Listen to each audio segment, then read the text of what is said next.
qu'allons-nous offrir pour Noël? Bonjour, bonsoir, je suis Hope Valentine. Il reste quelques jours avant Noël et aujourd'hui je vous retrouve pour une vidéo vous proposant quelques idées de cadeaux pour Noël. Je vous proposerai dans le courant de l'année prochaine une vidéo plus complète vous proposant des cadeaux pour les anniversaires. Noël approche et ça fait toujours plaisir de recevoir un petit cadeau à l'occasion de cette fête.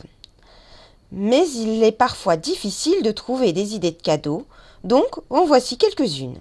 Au point de vue des cadeaux, pour les petites bourses des étudiants, une belle écharpe tricotée main, un foulard choisi selon leur goût, une belle décoration de Noël ou encore gants, bonnets, écharpes assortis feront sans doute plaisir à vos grands-parents. Si vous constatez que les chaussons de votre mère ou votre grand-mère sont en mauvais état, vous pouvez lui en offrir une nouvelle paire, mais si elle commence à avoir des difficultés à se déplacer, assurez-vous que les chaussons ont des semelles plates, rigides et solides, et qu'il y a une empeigne. Cela pourra lui éviter une chute. L'empeigne permettra aux chaussons de bien tenir au pied et éviter qu'elle le perde. De même, si le chausson comporte des scratchs, cela permettra de bien les ajuster au pied et de les enfiler plus facilement. Et s'il y a une lichette pour remonter l'empeigne, cela facilitera encore plus les choses. N'hésitez pas à en offrir, même si elle en a déjà une paire. Cela permettra d'avoir une paire de rechange au cas où les chaussons sont sales pour pouvoir les laver et s'ils s'abîment ou se déchirent. Un châle, un beau gilet, un plaid, un poncho, un peignoir lui tiendront chaud durant les froides soirées d'hiver. Cela pourrait lui permettre une économie d'énergie. Ensuite, voici quelques idées de cadeaux pour bien commencer l'année et des cadeaux plus personnalisés pour Noël. Ils seront plus gourmands en temps, mais d'autant plus appréciés. Des cadres avec vos photos annotées lui permettront, si elle a la maladie d'Alzheimer, de garder en mémoire vos visages actuels et éventuellement des événements marquants. Si c'est une grande famille, un arbre généalogique avec nom, photo de classe ou identité, date de naissance et de décès, et de la place pour ajouter les compagnons, pourrait être un outil précieux. Cela pourrait ne vous coûter qu'un peu de temps et de papier. Si votre aïeul a un assistant de vie ou des visites fréquentes, il pourra plus tard être un support de discussion. Et quand vous verrez qu'elle ne voit pas de qui vous lui parlez, vous pourrez montrer la photo et le lien de parenté de cette personne. Pensez à actualiser les photos en cas de changement, de croissance des bébés, de coupe de cheveux, vraiment différentes. De même, un album photo annoté avec des petits mots illustrant les photos lui fera sans doute plaisir et elle pourra le feuilleter seule. Vous pouvez lui composer un album photo qui sera à l'ancienne ou le commander sur un site internet avec les photos des moments marquants de l'année. Pensez bien à commenter chaque photo avec le nom des personnes qui se trouvent dessus et le contexte de la prise de la photo. Les personnes âgées ayant la maladie d'Alzheimer peuvent se sentir mal de ne pas reconnaître les gens sur les photos et les événements marquants. Et si votre aïeul n'a pas encore la maladie d'Alzheimer, cela pourrait quand même arriver un jour, et donc être utile. De plus, cet album vous donnera des sujets de conversation quand vous viendrez la voir. Comme je l'ai dit dans ma première vidéo, la mémoire, c'est comme une forêt. Et plus on fait le chemin d'un souvenir, plus il a des chances de persister.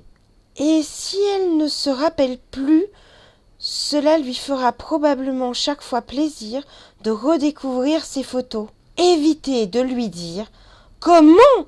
Tu ne t'en rappelles pas ?» Cela pourrait lui faire de la peine.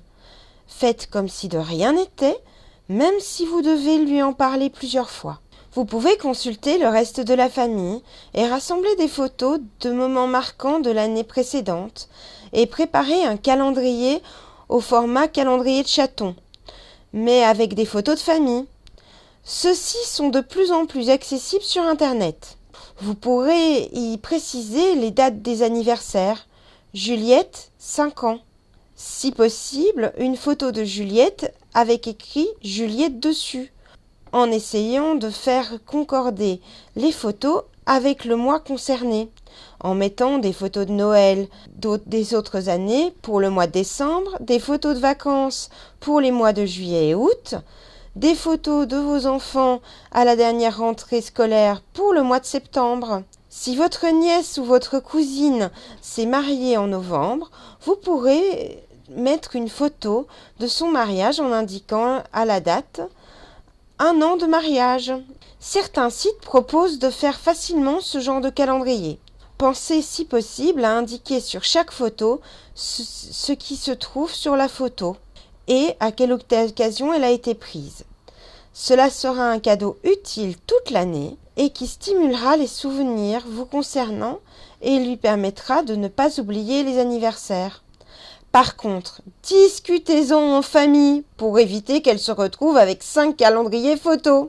Si vous vous entendez bien avec vos cousins, cousines, vous pourrez vous organiser entre vous via les réseaux sociaux pour rassembler les photos et les informations et partager les frais d'impression si vous les commandez ensemble.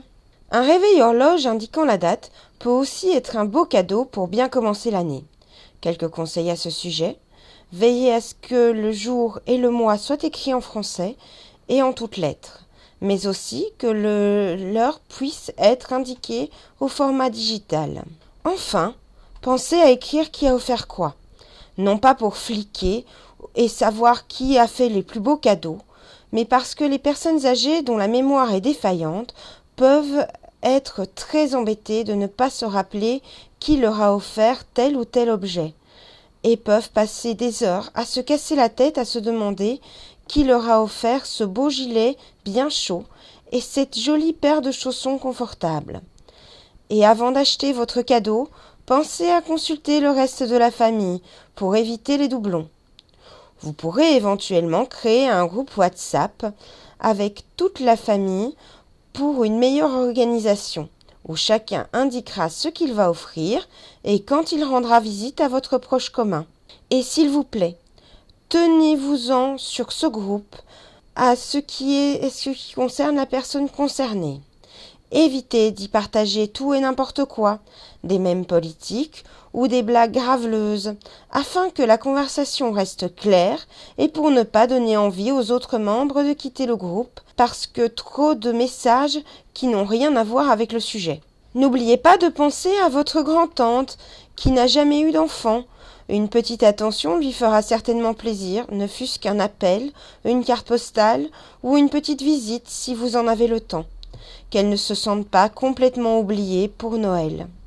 Si vous savez que le veuf du rez-de-chaussée n'a plus de famille, ne fût-ce que lui souhaiter joyeux Noël avec un sourire en le croisant dans le hall ou glisser une petite carte postale dans sa boîte aux lettres pourrait lui réchauffer le cœur. Et comme toujours, pensez à aller voir vos proches âgés, les appeler ou leur écrire, et ne leur en tenez pas rigueur s'ils oublient. Et n'oubliez pas, comme le disait une dame âgée que j'ai connue, ce que tu es, je le fus, ce que je suis, tu le sauras.